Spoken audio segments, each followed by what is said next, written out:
આજે આપણે મસાલા ભીંડીનું શાક બનાવીશું। મસાલા ભીંડીનું શાક બનાવવા માટે ભીંડાના આ રીતના કટકા કરીશું, બટેટાના આ રીતના કટકા કરીશું।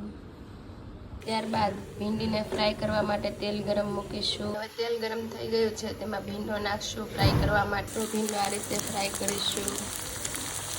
ભીંડો સરસ રીતે ફ્રાય થઈ રહ્યો છે। આપણો ભીંડો સરસ રીતે ફ્રાય થઈ ગયો છે।